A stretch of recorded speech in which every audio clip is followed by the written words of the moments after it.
Hi, and welcome to Thoughts from on the Road with RV4Jesus. I'm Nathan, and thanks for joining us today. If you like the video, please hit the like button, and if you'd like to know when we put out videos, hit the subscribe button. Or you can join us on Facebook or also on our webpage, both at RV4Jesus. This week we're continuing on with our thought of God uses the unlikely. Last week we talked about David and how the youngest of his family, and ruddy, as what the Bible calls him, was able to defeat Goliath with the help of the Lord with just a stone and a sling.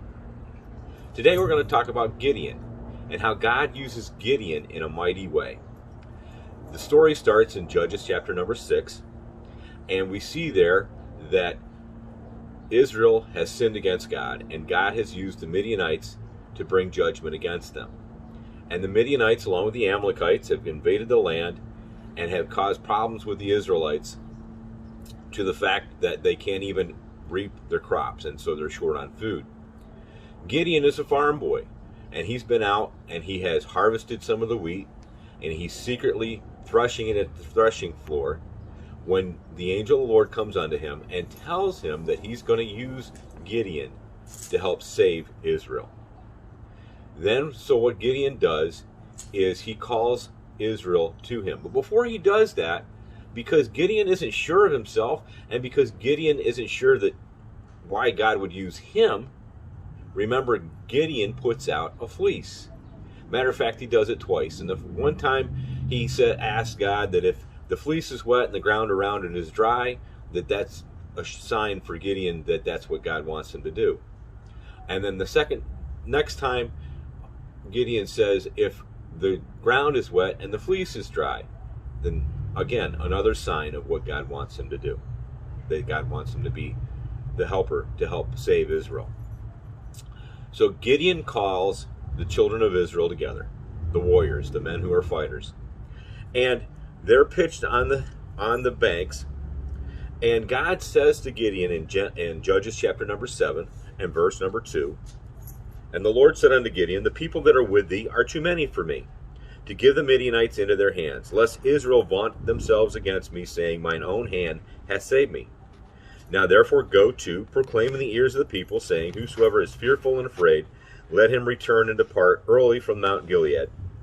And there returned of the people 22,000, and there remained 10,000. So Gideon had originally 32,000 men.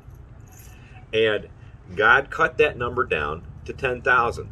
Now realize that Gideon's 32,000 men, even at 32,000, they were going up against an army of over 135,000 people with the Midianites. Okay? 32,000 to 135,000. That's 4-to-1 odds in the favor of the Midianites. But yet God says to this farm boy that that's too many people. And he doesn't want Israel to think that they did it themselves. So he sends home 22,000. Now they're down to 10,000. Now, again in verse number 4, God says, now this is his second time, and the Lord said unto Gideon, The people are yet too many. Bring them down to the water, and I will try them for thee, and it shall be that of whom I say unto thee, This shall go with thee, the same shall go with thee, and of whomsoever I say unto thee, This shall not go with thee, the same shall not go.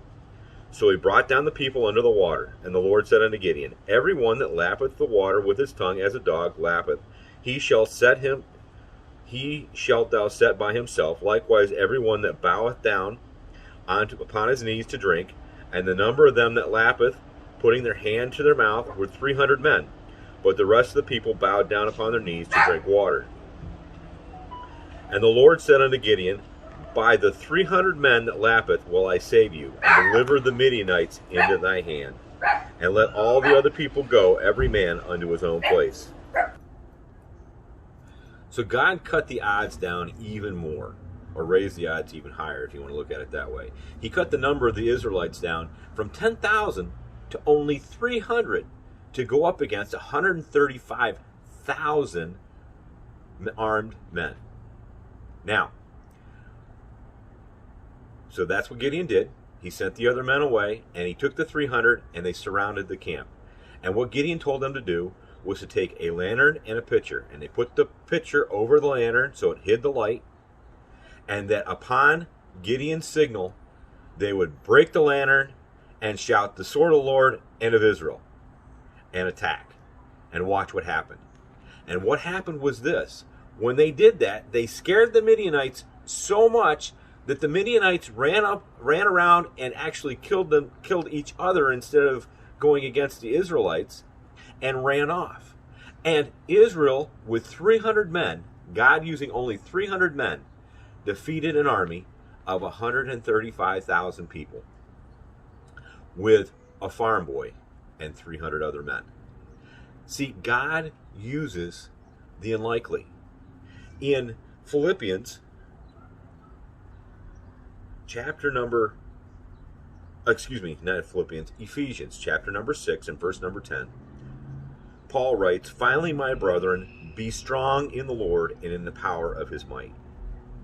When God asks us to do something, it's not us that has to do it, but it is us using God's power and his will. Being strong in the power of his might. All we have to do is be willing. God uses the unlikely. Next week, we're going to talk about how God uses the unlikely to announce the birth of his son, the Messiah, Jesus, here on earth. Thanks again for joining us. Please stay with us, enjoy the pictures, and we're going to have another RV tip of the week right after this video. Thank you.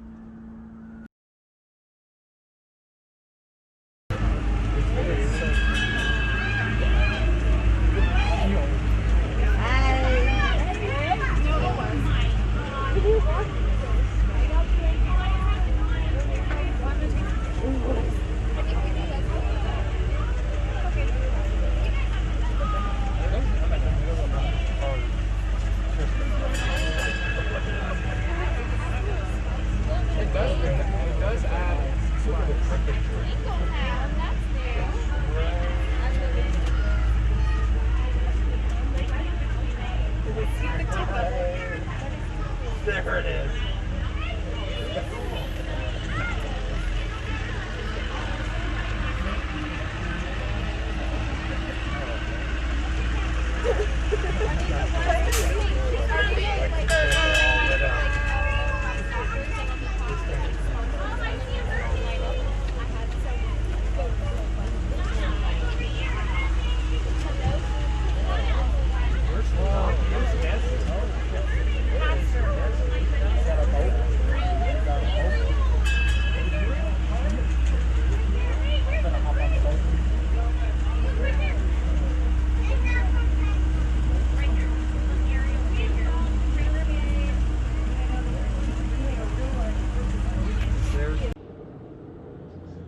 Thanks for staying with us for our RV tip of the week. This week is about our septic system, the stinky stuff. Now, we travel with an extra piece on the end of our connection, our sewer connection, and that's what's called a twist-on waste valve. I put this on, and we use this because as you travel down the road, even though your valves are closed back on your RV, you still get a little bit of leakage. So if you go over and you go to hook up your stinky slinky, as the term is used, you pop the cap off, and when you do, you have stuff that comes out at you, and you may get a not so fun bath.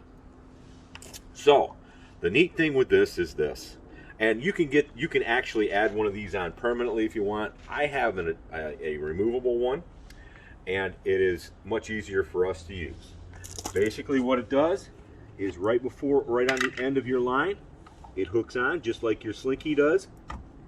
You just twist it on, connect it in, and it stays right on there, even as you travel down the road.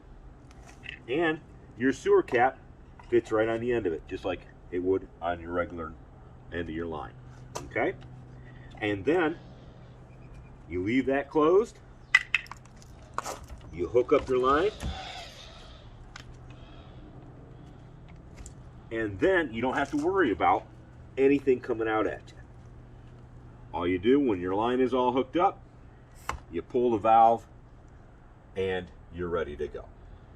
That's the tip of the week. That'll help you stay a little cleaner. Always remember to use gloves, disposable ones or washable ones, whichever you prefer. The disposable ones are a little bit easier.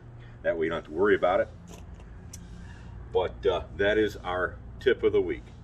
You can get those at just about any RV store or even online.